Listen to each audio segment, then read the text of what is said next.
નમસ્કાર. એલ્યુમિનાઈ of IGHS પોડકાસ્ટમાં હું નરેન્દ્ર રામાનુજ આપ સૌનું હાર્દિક સ્વાગત કરું છું. આપ જાણો છો એમ આ પોડકાસ્ટમાં આપણે શ્રી ઇન્દિરાબાઈ ગર્લ્સ હાઈસ્કૂલ ભુજમાંથી જે અભ્યાસ કરી ચૂકેલ છે એવી ભૂતપૂર્વ વિદ્યાર્થીઓનો પરિચય મેળવીએ છીએ, એમની કારકિર્દી વિશેનો પરિચય મેળવીએ છીએ, આ શાળાના એમના અનુભવો અહીંયા રજૂ કરીએ છીએ. તો આજના પોડકાસ્ટમાં આપણી સાથે છે શ્રીમતી કમલાબેન વ્યાસ, જેઓ હાલે નિવૃત્ત નર્સિંગ સુપ્રિન્ટેન્ડન્ટ છે અને હાલમાં કચ્છમાં મહિલા કલ્યાણ કેન્દ્ર અને જિલ્લા બાળ સુરક્ષા ગૃહમાં પ્રમુખ તરીકેની જવાબદારી નિભાવે છે. કમલાબેન, આપનું ખૂબ ખૂબ સ્વાગત છે આજના પોડકાસ્ટમાં. આજના પોડકાસ્ટમાં આપણે તમારી કારકિર્દીના અનુભવો, આ શાળામાં તમારા અભ્યાસકાળના અનુભવો, તમારા કારકિર્દી પછી તમે જે અત્યારે સમાજ સેવા કરો છો એ અનુભવો આપણે અહીં રજૂ કરશું. તો ફરીથી આપનું ખૂબ ખૂબ સ્વાગત.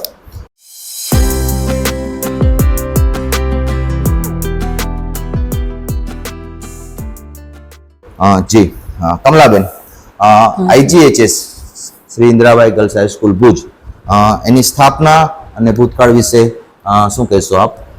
ઇન્દિરાબાઈ ગર્લ્સ હાઈસ્કૂલ એ કચ્છમાં એકમાત્ર દીકરીઓ માટેની શાળા હતી અને દાતા પરિવાર તરફથી જે આ સંસ્થાનું સંકુલ ઊભું કરવામાં આવ્યું અને એમાં ગામડાની અને ભુજ શહેરની દીકરીઓને ભણવા માટેનો જે એક કન્યા કેળવણી માટે જે ડોસાભાઈ એ પોતાની માના નામથી એક આ સંકુલ ઊભું કરી અને હજારો દીકરીઓ, લાખો દીકરીઓને એમણે જે શિક્ષણ આપ્યું છે એ જ એક સમાજની અંદર પ્રેરણાદાયી વાત છે. જી જી, તમે પણ આગળના બધા જ એપિસોડમાં જોયું હશે કે ડોસાભાઈએ જે આ શાળાની સ્થાપના માટે પોતાનું યોગદાન આપ્યું છે એ ખરેખર સરાહનીય છે અને આજે કન્યા કેળવણીને એમના થકી જ આપણે આગળ કાર્ય કરી શકીએ છીએ. IGHSમાં આપનો જે અભ્યાસકાળ છે કમલાબેન, તો એ અભ્યાસકાળનું વર્ષ કયું હતું? હું જ્યારે ઇન્દિરાબાઈ ગર્લ્સ હાઈસ્કૂલમાં દાખલ થઈ ત્યારે 8મા ધોરણથી, એટલે 1967 થી 70 સુધી, 70માં મેં SSC પાસ કર્યું. એટલે આ રીતે 4 વર્ષનો મારો કાર્યકાળ રહ્યો અને એ કાર્યકાળ દરમિયાન ઘણા બધા શિક્ષકો જે મને મળ્યા કે જેમાં હું નામ લઈશ તો એ ખાસ જે મારા ખાસ ફેવરેટ છે એવા કોકિલાબેન અને નલિનીબેન. કે કોકિલાબેન છે અમારું સાયન્સ અને ગણિત લેતા હતા અને નલિનીબેન એ ગુજરાતી, અને ગુજરાતીના તો એ પ્રખર આજે પણ એ પોતાની સેવાઓ આપે છે. અને એ વખતે મને હજી બી યાદ છે, એ અમને જે ભણાવતા હતા ને ત્યારે એ જ્યારે છંદની વાત આવે ને ત્યારે એ એટલી સરસ રીતે અમને સમજાવતા હતા ને કે જે આજે પણ મને એ યાદ છે કે યમાનાસા બાલા ગગનથી ગણાએ શિખરણી. એ શિખરણી છંદનો આખો જે હતો એ એમણે એટલી એવી રીતે દરેક છંદને એ બધી જ સરસ રીતે સમજાવે કે જે અમારે બીજી વાર વાંચવું જ નહોતું પડતું. એટલી સરસ ભાષાને સાથે અમે એ અમારી સાથે જોડાયેલા હતા અને એક શિક્ષક તરીકે નહીં પણ મા તરીકેનો પ્રેમ પણ એમણે અને કોકિલાબેને અમને આપ્યો હતો. પણ કોકિલાબેન તો બહુ વખત રહ્યા નહીં અને રિઝાઇન કરીને જતા રહ્યા. પણ નલિનીબેન માટે તો હું મારા કયા શબ્દો વાપરું એ જ મારી પાસે નથી. એકદમ સાચી વાત છે બેન. નલિનીબેન વિશે એમનું પોડકાસ્ટ પણ યુટ્યુબમાં આવવાનો છે, એમનું પણ રેકોર્ડિંગ બસ નજીકમાં જ થવાનું છે. તમે જેમ વાત કરી કે તમારા પ્રિય શિક્ષક હતા, એમાં ભૂતકાળમાં જે આ શાળામાં પોતાની ફરજ નિભાવી ગયા છે એવા ઘણા બધા શિક્ષકોનું નામ તમે આ પોડકાસ્ટમાં સાંભળશો. દરેક વિદ્યાર્થીનીને પોતાની પ્રકૃતિ અનુસાર એક શિક્ષક પ્રિય હોય છે. એમ આપે જેમ કીધું કે આપને નલિનીબેન પ્રિય હતા. અભ્યાસકાળ દરમિયાનની આપની કોઈ સિદ્ધિ હોય અથવા તો કોઈ શાળાની સિદ્ધિ હોય અથવા તો શાળાની એવી પ્રવૃત્તિઓ હોય કે જેમાં તમને મજા આવી હોય, તો એવી પ્રવૃત્તિ વિશે તમે કહી શકશો? અભ્યાસકાળ દરમિયાન એટલે એવી ઘણી પ્રવૃત્તિઓ તો થતી જ હતી, પણ ગરબા હરીફાઈઓ જ્યારે હતી એમાં મેં શાળા વતીથી ઘણીવાર ભાગ લીધો છે અને એમાં અમે બધાએ શાળાની ગરબા હરીફાઈમાં નંબર પણ મેળવ્યા છે. અને એનો જો યશ આપીએ તો એ કોકિલાબેન અને નલિનીબેન જ હતા. જી જી ચોક્કસ. અને એ જ શાળાની સિદ્ધિઓની પરંપરા આજે આજની દીકરીઓ પણ જાળવી રાખે. આજે તમે જોશો કે વર્ષ દરમિયાનની અનેકવિધ પ્રવૃત્તિઓમાં શ્રી ઇન્દ્રાબાઈ ગર્લ્સ હાઈસ્કૂલની વિદ્યાર્થીઓનો ભાગ લે છે અને માત્ર ભાગ નથી લેતી, સારો એવો દેખાવ કરે છે અને નંબર પણ લાવે છે. માત્ર જિલ્લા કક્ષાએ નહીં, રાજ્ય કક્ષાએ અને રાષ્ટ્રીય કક્ષાએ પણ પોતાનો નંબર લાવે છે અને આ શાળાનું નામ રોશન કરે છે. સ્વાભાવિક છે કે એના માટે આ શાળાના શિક્ષકોનું માર્ગદર્શન જરૂરી છે અને એ માર્ગદર્શન મળતું જ રહે છે, ત્યારે જ આ દીકરીઓ આવો ઉત્કૃષ્ટ દેખાવ કરી શકે છે. આજે સમાજની અંદર એવી મેન્ટાલિટી લોકોની થઈ ગઈ છે કે સરકારી શાળા હોય એટલે એમાં કોઈ ભણાવતા નથી, પણ એ તદ્દન પાયાવીણી અને જૂઠી વાત છે કે સરકારી સ્કૂલોમાં જે શિક્ષણ મળે છે અને જે બાળકો તરફ ધ્યાન આપવામાં આવે છે ને એ એટલી પ્રાઇવેટ સ્કૂલોમાં આવતું નથી. પણ આજે સમાજની અંદર લોકોને એવો ક્રેઝ રહી ગયો છે કે જો સારી સ્કૂલમાં ભણવાનું, માનો કે સારી ફી, તગડી ફી ભરી અને લોકોને પોતાના બાળકોને ભણાવે છે, પણ એ લોકોની ભૂલ છે કે એ પૈસા જો એ લોકો પોતાના બાળકોના ભવિષ્યના ફંડમાં નાખે અને આ સરકારી સ્કૂલોમાં પોતાના બાળકોને ભણાવે તો એ ભવિષ્યમાં એ બાળક માટે ઘણું બધું સારું રહેશે. અને તમારી વાતમાં હું થોડુંક ઉમેરો કરીશ કે તમે આ સંકુલ જોયું જ છે શાળાનું, અને આ શાળામાં પણ એટલી બધી અદ્યતન સુવિધાઓ છે. હું તમને કહી દઉં કે Shri Indrabai girls high school Bhuj school of એક્સિલન્સમાં પસંદગી પામી છે, જેથી સરકાર દ્વારા આ શાળાને ભૌતિક અને શૈક્ષણિક સુવિધાઓ ભરપૂર આપવામાં આવે છે. અહીંયા સ્માર્ટ ક્લાસ છે, એક નહીં પણ 34 સ્માર્ટ ક્લાસ છે. દરેક ટીચર પાસે લેપટોપ છે જે ગવર્મેન્ટે આપ્યું છે અને એ લેપટોપનો અને આ સ્માર્ટ બોર્ડનો ઉપયોગ કરીને અમે સ્માર્ટ ક્લાસ ચલાવીએ છીએ અને શિક્ષણ કાર્ય કરાવીએ છીએ, જેથી આધુનિક ટેકનોલોજીનો ઉપયોગ કરીને વિદ્યાર્થીઓનો અહીંયા અભ્યાસ કરે છે. સંગીત માટે પણ શ્રેષ્ઠ શિક્ષકો છે. કોમ્પ્યુટર શિક્ષણ માટે પણ અમારી પાસે નવા ડેસ્કટોપ કોમ્પ્યુટર ગવર્મેન્ટે હમણાં જ અમને આપ્યા છે. અને આ રીતે કોઈ પણ સુવિધાનો અહીંયા કોઈ અભાવ નથી. એ રીતે આપણે જેમ કીધું કે પહેલા લોકો એમ માનતા કે ભાઈ ગવર્મેન્ટ સ્કૂલમાં કોઈ શિક્ષણ કાર્ય થતું નથી, બસ એ વાત તદ્દન અહીંયા ખોટી સાબિત ઠરે છે. જી મેમ, આપણે આગળ વધીએ તો IGHS-માં આપણે જે અભ્યાસ પૂર્ણ કર્યો, એ અભ્યાસ પૂર્ણ કર્યા બાદ આપણે આપણી કારકિર્દીમાં કેવી રીતે આગળ વધ્યા? અભ્યાસ મારો SSC પૂર્ણ કર્યા પછી અમે ગામડામાં રહેતા હતા, એટલે મારા ફાધર ડોક્ટર હતા અને મારા મધર છે ટીચર હતા. અને અમે ભાઈ બહેનો 7 ભાઈ બહેનો હતા, એટલે શું છે કે બધા ભણતા હતા. અને આથી મેં જ મારા ફાધરને એમ કીધું કે હું પહેલા ઘરની રસોઈ બનાવતા શીખીશ અને એની સાથે હું એક્સટર્નલ ભણતા શીખીશ. એટલે મારા ફાધરે મને કીધું કે ના, તને કોલેજ કરવી હોય તો તું કર, પણ મેં કીધું ના, હું એક્સટર્નલ કરીશ. અને મેં એક્સટર્નલ કોલેજમાં ભણવાનું ચાલુ કર્યું અને ઘરે રહી અને મેં મારું વાંચન ને ચાલુ કર્યું, એની સાથે ઘરની રસોઈ, કારણ કે મારા મમ્મી પણ ટીચર હતા, એ પણ જોબ કરતા હતા.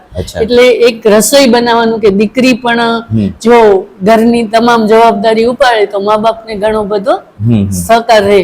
એટલે મેં રસોઈ બનાવતા શીખી, એ ઘરની જવાબદારી પણ લીધી અને એની સાથે મેં મારું ભણતરનું કાર્ય આગળ ચાલુ રાખ્યું.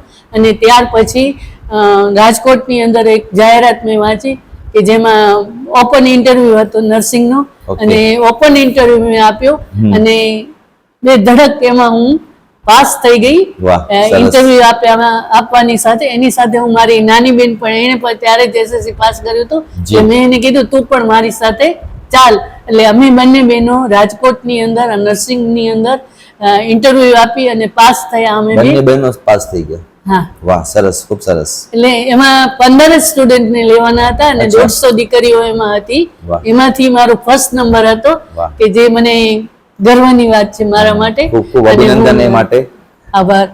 એટલે હું એ નર્સિંગ જોઈન્ટ કર્યું મેં, અને ઓપન ઇન્ટરવ્યુ હતો ને બીજા ત્રીજા દિવસથી પણ મારા ફાધર ડોક્ટર હતા એટલે અમે ઘરેથી પણ એવી તૈયારી કરીને નીકળ્યા હતા કે મને એડમિશન મળી ગયું છે અને હું એમાં પાસ થઈ ગઈ છું અને એ રીતે જ અમે તૈયારી કરીને નીકળ્યા હતા અને ત્યાં ને ત્યાં જ રોકાઈ ગયા અને બીજા ત્રીજા દિવસથી અમે નર્સિંગ સ્કૂલની જોઈન્ટ કરી લીધી અને ત્યાર પછી નર્સિંગ ની અંદર ત્યારે પણ એક લીડરશિપ તરીકેનો જે મારો ક્રેઝ હતો એટલે ગુજરાત સ્ટુડન્ટ નર્સિંગ એસોસિએશન અમારું એસોસિએશન હતું એમાં હું ગુજરાત સ્ટુડન્ટ નર્સિસ એસોસિએશન ની અંદર સેક્રેટરી તરીકે સિલેક્ટ થઈ અને ત્યારે હેમાબેન આચાર્ય જે છે એ અમારા આરોગ્ય પ્રધાન હતા અને જ્યારે પણ જરૂર પડે ત્યારે અમે એની પાસે ધક્કા મારી અને જતા રહેતા અને અમારા પ્રશ્નોને અમે એની પાસેથી નિરાકરણ કરાવતા હતા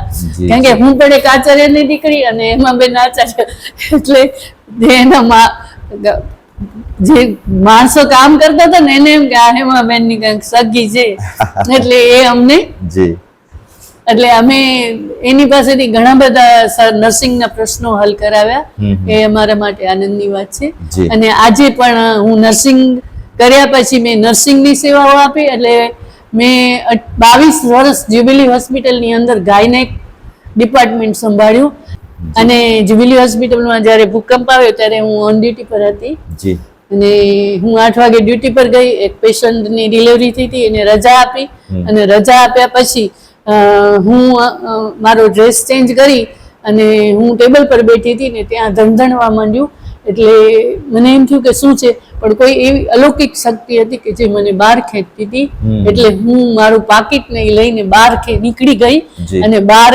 એટલી બધી બહાર નીકળીને કે દૂર સુધી જતી રહી કે જ્યાં અમારે મંદિર છે એ મંદિર બાજુ જતી રહી અને ફક્ત વિધિન 2 સેકન્ડની અંદર જ એ હોસ્પિટલ આખી કોલ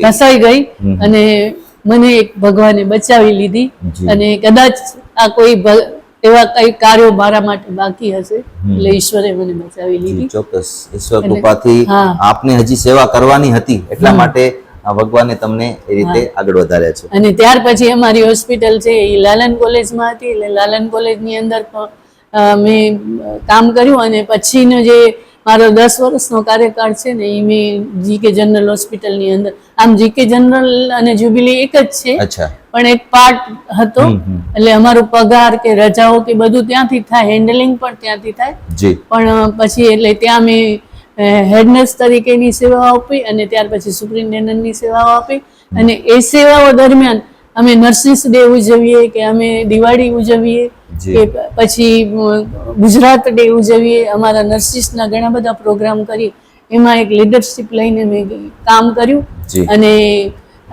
ભૂકંપની આ જે સરાહનીય સેવા બદલ અશોક ભટ્ટના હાથે સુરતની અંદર મને એવોર્ડ પણ મળ્યો અને જે મારા માટે એક આનંદની લાગણી છે અને મને એક ગૌરવ છે કે એક નર્સ તરીકે આજે જ્યારે કોરોના કાળની અંદર જે જરૂર પડી નર્સની સૌથી વધુ જરૂર નર્સની પડી ચોક્કસ એટલે એટલા માટે એક ગૌરવ હતો ત્યારે પણ અમે સાહેબને વાત કરી પણ હું 68 હતી એટલે સાહેબે ના પાડી કે આપણે કોઈ 50 પછીના કોઈ અંદર જવાનું નથી એટલે અમે એ સેવા કરવા માટે પણ તૈયાર હતા પણ અમને એના માટે ના પાડવામાં કમલાબેન આપની અદ્ભુત સેવા બદલ આપને ખૂબ ખૂબ અત્રેથી શાળા પરિવાર તરફથી આપને શુભેચ્છાઓ અને ખૂબ ખૂબ અભિનંદન આપને જે એવોર્ડ મળ્યો છે એ બદલ પર આપને ખૂબ ખૂબ અભિનંદન બેન આપના નિવૃત્તિ કાળ દરમિયાન મતલબ કે આપણે નર્સિંગમાં સુપ્રિન્ટેન્ડન્ટ ની પોસ્ટમાં નિવૃત્ત થયા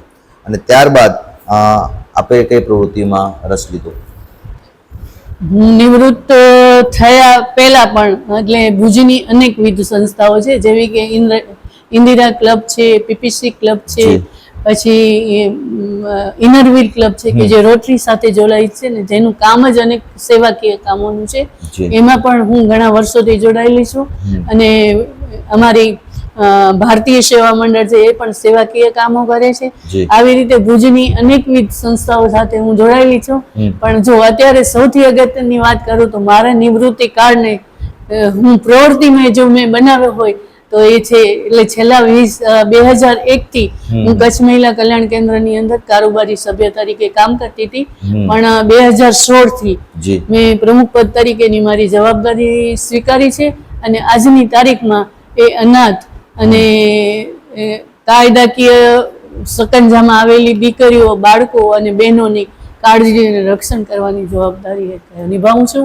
અને અમારા જે એવા કેટલાય બાળકો છે કે જેને ઉછેર કરી અને અમે દત્તક આપીએ છીએ, કે જે ગારાની વેબસાઇટ છે એના મારફત અમારા બાળકોને અમે દત્તક આપીએ છીએ. ને આવી રીતે આજ દિવસ સુધી મારા કાર્યકાળ દરમિયાનની વાત કરું 2016 થી, તો અમે 8 બાળકો છે તે અમે વિદેશ આપ્યા છે અને 24 બાળકો છે એ ઇન્ડિયામાં ગયા છે. વાહ, ખૂબ સરસ. અને એવી 9 થી 10 દીકરીઓ છે કે જેને મેં પુનઃસ્થાપન કરી અને એને સાસરે વળાવી છે. વાહ, ખૂબ સરસ. વ્યુઅર્સને હું અહીંયા બેનનો પરિચય નો આખો સાર કહેવા માંગીશ કે જેમણે પોતાના અભ્યાસકાળની શરૂઆત IGHS થી કરી, અહીંયાથી અભ્યાસ મેળવો, અહીંયાથી સંસ્કાર ગ્રહણ કરીને એમણે પોતાની કારકિર્દીની શરૂઆત કરી. અને કારકિર્દીની શરૂઆતમાં જ એમણે સેવાકીય રીતે જોડાયેલી કારકિર્દી, મતલબ કે નર્સિંગ, જેનો આપણે બધાને પરિચય છે કે ભાઈ ભૂકંપ દરમિયાન ડૉક્ટર્સ અને નર્સનો આપણે ખૂબ જ જરૂર પડી હતી. એમને એ સેવા ખૂબ જ કર્મનિષ્ઠાથી કરી. કોરોનામાં પણ આપણને જોયું છે કે નર્સ દ્વારા જે પણ પેશન્ટોનું ધ્યાન રાખવામાં આવતું હતું એ અદ્ભુત હતું, સરાહનીય હતું. તો એ બધા કાર્યોમાં એમણે પોતાની સેવા આપી છે. છેલ્લે પ્રમોશન મેળવી અને સુપ્રિન્ટેન્ડન્ટ તરીકે એ નિવૃત્ત પણ થયા છે. અને એમણે કીધું એમ કે નિવૃત્ત બાદ એમણે નિવૃત્તિ નથી માણી, એ નિવૃત્તિને એમણે પ્રવૃત્તિમાં રૂપાંતરિત કર્યું.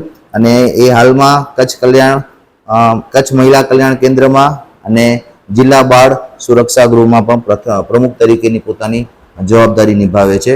તો અત્રેથી આપની સંપૂર્ણ કારકિર્દીને અત્રેથી અમે સરાહનીય રીતે શાળા પરિવાર ખૂબ ખૂબ આપણને એ બદલ અભિનંદન આપે છે.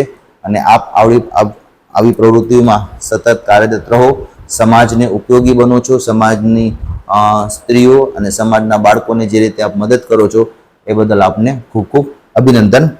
જી કમલાબેન, આપણે આ પોડકાસ્ટના અંતમાં એક સંદેશ આપવો છે. ઇન્દ્રાબાઈ ગર્લ્સ હાઈસ્કૂલમાં જે અભ્યાસ કરી ચૂકેલી દીકરીઓ છે, જે ભુજમાં પણ વસે છે, ભુજની બહાર પણ વસે છે અને વિદેશોમાં પણ વસે છે, તો એ દીકરીઓ આપના માધ્યમથી, આ પોડકાસ્ટના માધ્યમથી આપણી સાથે જોડાય. આપણે વોટ્સઅપ ગ્રુપ પણ ચાલુ છે. અને આપ જાણો છો એમ કે આ ચાલુ વર્ષે 2024માં આ શાળાને 75 વર્ષ પૂર્ણ થયા છે. અને એ 75 વર્ષ પૂર્ણ થયા એ અંતર્ગત જ અમે આ અભિયાન હાથ ધર્યું છે કે ભાઈ આપણી શાળાને 75 વર્ષ પૂરા થયા છે, તો એ અંતર્ગત આપણે હીરક મહોત્સવ ઉજવીએ, જેમાં આપ સૌ અમારી સાથે જોડાઓ. દેશ વિદેશમાં જે પણ વિદ્યાર્થીનીઓ છે જે અભ્યાસ કરી ચૂકી છે એ આપણી સાથે જોડાશે, એમની પોતીકી શાળાને જોશે, એના સંસ્મરણો યાદ કરશે અને આ શાળાના મહોત્સવમાં ઉત્સાહભેર ભાગ લે. તો વધુને વધુ વોટ્સઅપમાં જોડાય. આપના કોન્ટેક્ટમાં હોય કે જે ખરેખર હજી જોડાણા ન હોય તો એમને પણ આપ જોડશો અને એક સુંદર સંદેશ આપીને આપણે આ કોમ્યુનિટીને પ્રભાવિત કરીએ. હું એમ કહીશ કે માં સરસ્વતી એ જે આપણને આપ્યું છે, આ શાળા એ માં સરસ્વતી છે આપણા માટે. જી. અને એ માં જન્મ દેનારી માં છે, એ તો આપણે સંસ્કાર આપે છે, પણ ભણતર તો આપણને આ સંસ્થા આપે છે. જી. એટલે ત્યારે આપણે એ જે ભણી ગણી અને આજે સમાજની અંદર આપણે પોતાની કારકિર્દીને ઘડીએ છીએ, તો એ સંસ્થાનું ઋણ ચૂકવવું એ આપણી ફરજ છે.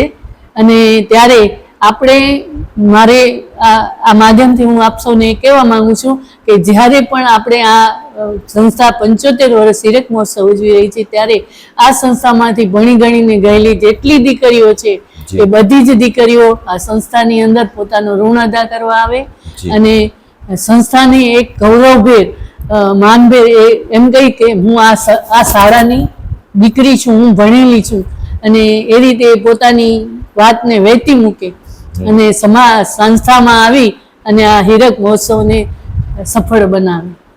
ખૂબ ખૂબ આભાર બેન.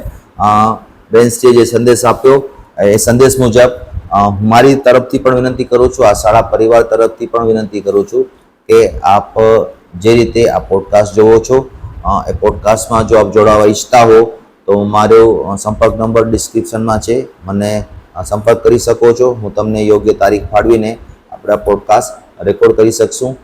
તમારા સંપર્કમાં કોઈ IGHSની ભૂતપૂર્વ વિદ્યાર્થીની હોય જે હજી વોટ્સઅપના માધ્યમથી જોડાય ન હોય તો એમને જોડો, એમને ગૂગલ ફોર્મના માધ્યમથી એમનું રજિસ્ટ્રેશન કરાવો, જેથી આપણે એમની માહિતી લઈ શકીએ, એમને આમંત્રિત કરી શકીએ આ પોડકાસ્ટમાં, આ હીરક મહોત્સવના કાર્યક્રમમાં અમે એમને આમંત્રિત કરી શકીએ.